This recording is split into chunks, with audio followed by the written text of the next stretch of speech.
Chapter number first आवृतबीजी पादपों में जनन पार्ट 4। हमने कायिक प्रवर्धन की विधियां हम पढ़ रहे थे। इसमें 3 विधियां होती हैं। पहली विधि कर्तन, दूसरी दाब लगाना, तीसरी रोपण। अपन ने प्रथम नंबर विधि को अध्ययन कर लिया था, कर्तन विधि, जिसमें जड़, तना आदि को काटकर ज़मीन में रोपित कर दिया जाता है और ज़मीन में रोपित करने से नए पौधे का निर्माण होता है। दूसरी विधि दाब लगाना। आज हम शुरू करेंगे दाब लगाना विधि। इस विधि में स्तंभ या शाखा को पौधे से बिना अलग किए उसे जमीन में स्थापित कर दिया जाता है। जो भाग जमीन में स्थापित किया जाता है उसका ऊपरी सिरा बाहर रखा जाता है और उससे जड़ें विकसित कराई जाती। जब उससे जड़ें विकसित हो जाती हैं तो उसको मूल पादप से काटकर अलग कर दिया जाता है। अलग करने से वह विकसित होकर नए पादप का निर्माण करता है। इसकी 2 विधियां होती हैं। पहली विधि टीला दाब विधि। इस विधि में क्या होता है, जो भी पौधा होता है उसकी शाखा को लेकर झुकी हुई शाखा को ज़मीन में दबा दिया जाता है और ज़मीन में दबाने के बाद ज़मीन में दबाते समय ये ध्यान रखा जाता है कि उस शाखा की 2 या 2 से ज़्यादा पर्व संधियाँ वह स्थान होता है जहाँ से पत्तियाँ निकलती है। वह पर्व संधियाँ उस ज़मीन में दब जानी चाहिए। दब जाने के बाद उसका जो ऊपरी भाग होगा शाखा का, उस पर पत्तियां जो लगी रहती हैं वह ऊपर की ओर निकली हुई रहनी चाहिए। कुछ समय बाद हम पर्व संधियों से उसमें मिट्टी के अंदर अपन जल वगैरह उपलब्ध कराते हैं। उपलब्ध कराने से उस पर्व संधि से अपस्थानिक जड़ें फूटने लगती हैं और फूटकर वह जमीन में स्थापित हो जाती है। उसके बाद अपन क्या करते हैं, उस पादप को मुख्य पादप या मूल पादप से काट कर अलग कर देते हैं। यहाँ से इसको क्या कर देंगे, अपन कट कर देंगे। ये पादप था, इस पादप की अपन ने शाखा को लिया, शाखा को जमीन में स्थापित कर दिया, मतलब टीला क्या होता है, मिट्टी का ढेर होता है। इस मिट्टी के ढेर से इस शाखा को दबा देते हैं। दबा देने के बाद इसको जल वगैरह उपलब्ध कराते रहते हैं। जो भी आवश्यक के पोषक पदार्थ या जल वगैरह जो भी इसको आवश्यक होता है उन सभी को ये उपलब्ध कराते रहते हैं। कुछ समय बाद इसकी पर्व संधियों से अपस्थानिक जड़ें विकसित होती हैं। इसकी अपस्थानिक जड़ें विकसित होती हैं। अपस्थानिक जड़ें जब विकसित हो जाती है तो यहाँ से इस शाखा को इसके मूल पादप से काट कर अलग कर देते हैं और जब इसको काट कर अलग किया जाता है तो ये एक नए पौधे में विकसित हो जाता है। इस प्रकार जो टीलादाब विधि को हम समझ सकते हैं कि पौधे की शाखाओं को मिट्टी का एक टीला दबा दिया जाता है और उसको जल और आवश्यक पोषक पदार्थ उपलब्ध कराए जाते हैं। कुछ समय बाद उस पर्व संधि की अपस्थानिक कलिकाओं से अपस्थानिक जड़ों का निर्माण होता है और जड़ों का निर्माण होने के बाद उसको हम काट कर मुख्य पादप से अलग कर देते हैं। दाब लगाने की दूसरी विधि है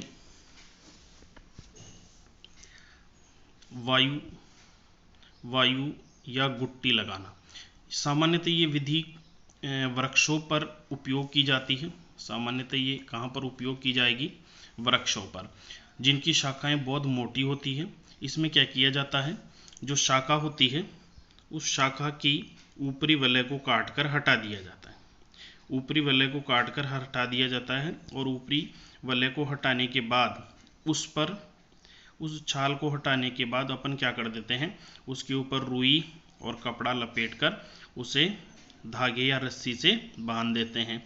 फिर ऊपर दूसरी शाखा पर एक जलपात्र लगाते हैं। उस जलपात्र में एक छोटा सा छेद करके रस्सी के माध्यम से बूंद बूंद करके जल उपलब्ध कराते हैं। कुछ समय बाद हम देखते हैं कि इस शाखा से नई जड़ें विकसित होने लगती हैं। अब जब जड़ें विकसित होने लगती हैं तो इस जड़युक्त भाग को इसके मुख्य पौधे से काटकर ज़मीन में रोपित कर दिया जाता है और ज़मीन में रोपित कर दिया जाता है तो ज़मीन में रोपित करने के बाद ये विकसित होकर नए पादप का निर्माण करता है।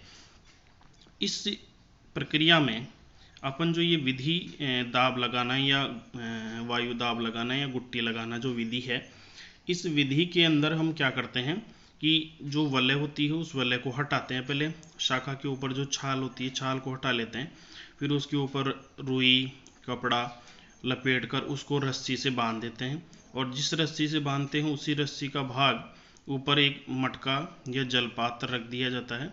इस मटके या जलपात्र के अंदर से पानी भर दिया जाता है। वह पानी रिसकर धीरे धीरे बूंद के रूप में यहाँ पर नमी को बनाए रखता है। ये जो अपन ने इस वलय को हटाया और कपड़ा और रुई लपेटा, तो इस विधि को अपन कहते हैं गुट्टी लगाना। क्या कहते हैं? गुट्टी लगाना। अर्थात इस छाल रहित भाग को गीली मिट्टी या रुई से ढक दिया जाता है, जिससे इस भाग के अंदर नमी बनी रहती है, और नमी बनी रहने से नई जड़ें विकसित होती है। अतः इस ढके हुए भाग को अपन किस नाम से जानते हैं? गुट्टी। गुट्टी के नाम से क्या किया जाता है? जाना जाता है। कायिक प्रवर्धन की तीसरी विधि आती है, तीसरी विधि रोपण। और इस कायिक प्रवर्धन की संपूर्ण प्रक्रिया के अंदर जो भी पौधे का भाग कायिक प्रवर्धन में भाग लेता है, उसको अपन किस नाम से जानते हैं? प्रवर्धक के नाम से जाना जाता है। अब कायिक प्रवर्धन की तीसरी विधि रोपण। इस विधि में हम क्या करते हैं? पौधे के दो भागों को संयुक्त किया जाता है। ठीक है, एक पौधा जो होता है वो उपयोगी होता है, और दूसरे पौधे को उसके पोषक पदार्थ के रूप में उपयोग लिया जाता है। जो पोषक पदार्थ के रूप में उपयोग लिया जाता है, जो पोषक पदार्थ के रूप में उपयोग लिया जाता है उसे स्कंद कहा जाता है। ठीक है, और जिस पौधे को अच्छी किस्म का जो पौधा होता है जिसको हम स्कंद के ऊपर स्थापित करते हैं उसे क्लम कहते हैं। क्लम और स्कंद को आपस में जोड़कर कसकर बांध दिया जाता है, जिससे दोनों की ऐधा क्या होती है? तने का आंतरिक भाग होता है, जिसमें विभवज्योतक पाया जाता है, और ये विभाजित होकर दोनों विभवज्योतक एक दूसरे के साथ संयुक्त हो जाते हैं, संयुक्त होकर आपस में जुड़ जाते हैं, और जुड़कर जो कलम होती है वो विकसित होकर नए पादप का क्या करती है? निर्माण करती है। इसके द्वारा हम गुलाब, आम, अमरूद, सेम, नींबू आदि पादपों के अंदर हम क्या कर सकते हैं? नए पौधे विकसित कर सकते हैं। इसकी तीन विधियां होती हैं।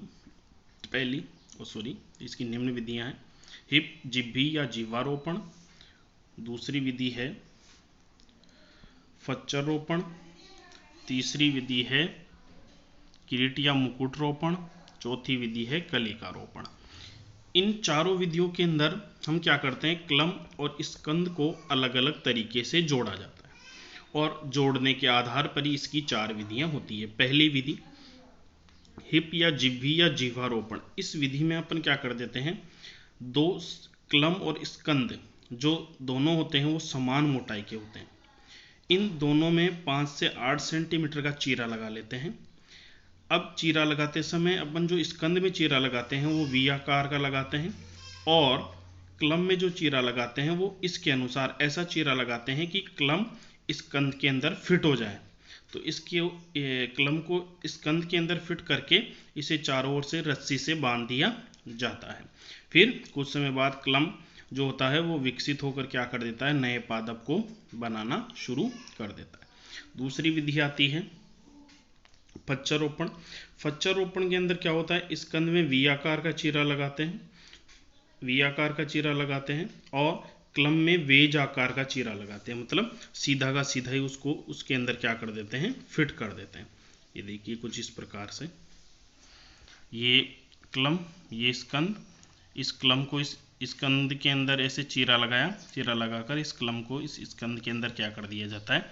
कुछ इस तरीके से फिट कर दिया जाता है, फिर उसको रस्सी से यहाँ से बांध दिया जाता है। तीसरी विधि आती है किरीट या मुकुट रोपण। इस विधि के अंदर जो स्कंद होता है वो क्लम की तुलना में, ये क्लम जो स्कंद होता है वो क्लम की तुलना में कई गुना मोटा होता है। अब इस मोटे स्कंद के अंदर अपन क्या कर देते हैं? बहुत सारे क्लम को इसकी वलय के अंदर खांच बनाकर फिट कर देते हैं, फिट करके रस्सी से बांध देते हैं। फिर दोनों की ऐधा आपस में संपर्क में स्थापित कर लेती है, और क्लम जो होता है वो नए पौधे को विकसित करता है। अतः इस विधि के अंदर एक स्कंद पर कई क्लम रोपित किए जा सकते हैं। चौथी विधि कलिका रोपण। इसमें क्या किया जाता है, जो स्कंद होता है उसकी छाल में टी आकार का चीरा लगाया जाता है। ये स्कंद, इस स्कंद की छाल में टी आकार का चीरा लगा देते हैं। कैसे आकार का, टी आकार का चीरा लगा दिया जाता है। अब इस टी आकार के चीरे के अंदर अपन क्या कर देते हैं, यहाँ से एक कलम या कलिका काटते हैं और काट कर इस टी आकार के चीरे के अंदर उसको स्थापित कर दिया जाता है और यहाँ से फिर उसको रस्सी से बांध दिया जाता है। कुछ समय बाद ये विकसित होकर कलम जो होता है नए पौधे को विकसित कर लेता है। नेक्स्ट, इस चैप्टर का लास्ट टॉपिक अलैंगिक जनन यहाँ पर खत्म हो चुका है। अब स्टार्ट होता है लैंगिक जनन। लैंगिक जनन ऐसा जनन होता है जिसमें नर और मादा दोनों भाग लेते हैं, ऐसे जनन को लैंगिक जनन कहते हैं। आवृतबीजी पादपों में पुष्प के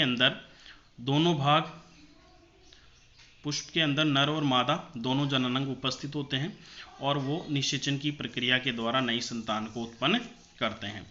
और जो पुष्प होता है वो एक जो तना होता है वो तना अपने आप को परिवर्तित कर लेता है, परिवर्तित अर्थात रूपांतरित कर लेता है और रूपांतरित होकर किस में बदल जाता है, पुष्प में। अतः हम कह सकते हैं पुष्प एक क्या है, रूपांतरित प्रोह है।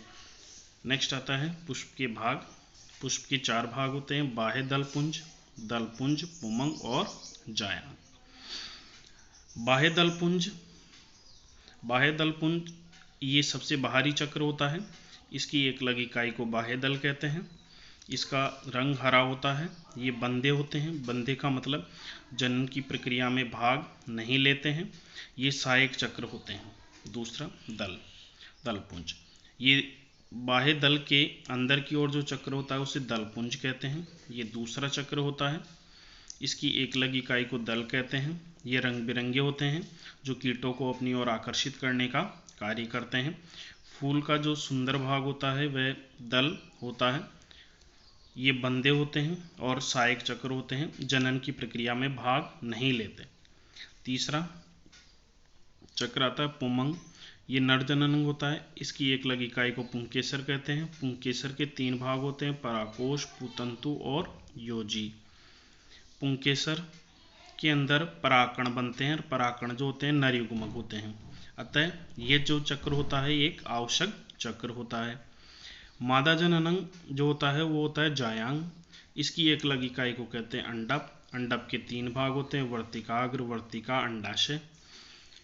अंडाशय के अंदर बीजांड होते हैं और बीजांड के अंदर अंड कोशिका होती है। अंड कोशिका जो होती है वो ये मादा युग्मक है, मादा युग्मक, जो कि नए पौधे को विकसित कराने में या बीज का निर्माण करने में या फल का निर्माण करने में सहायता करती है। अतः ये चक्र भी एक ऐसा चक्र है, आवश्यक चक्र है। अब देखते हैं पुष्प का चित्र। ये जो नीचे डंठल वाला भाग होता है इसको कहते हैं पुष्पवृंत। पुष्पवृंत का कार्य होता है जो पुष्प होता है उसको शाखाओं पर स्थापित कराना।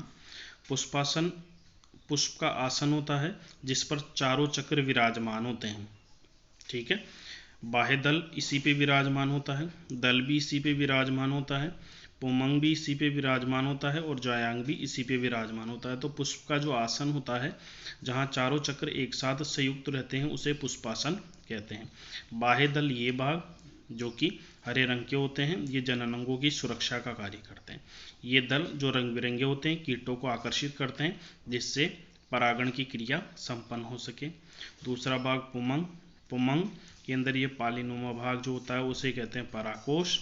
ये पुतंतु और ये दोनों पालियों को जुड़ाने वाला जो भाग होता है बीच में जो लाइन दिख रही है इस भाग को कहते हैं योजी।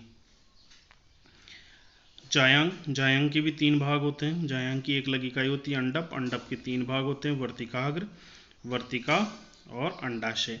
अंडाशय फर्स्ट नंबर शुरू करते हैं वर्तिकाग्र।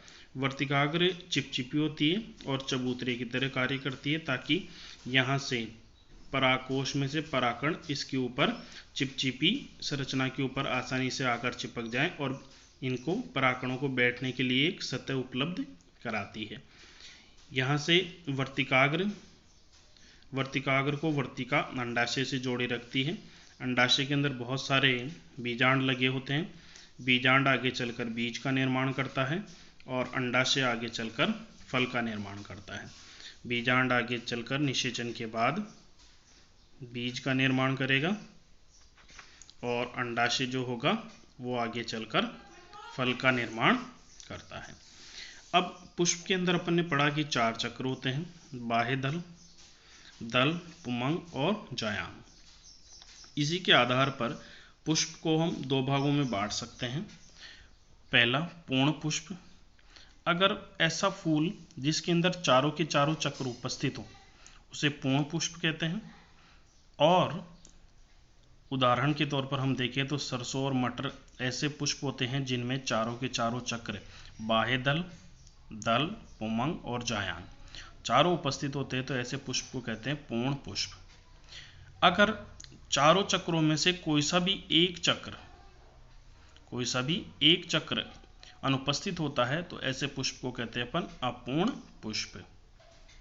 जैसे लौकी और पपीता जो होते हैं वो अपूर्ण पुष्प की कैटेगरी में आते हैं।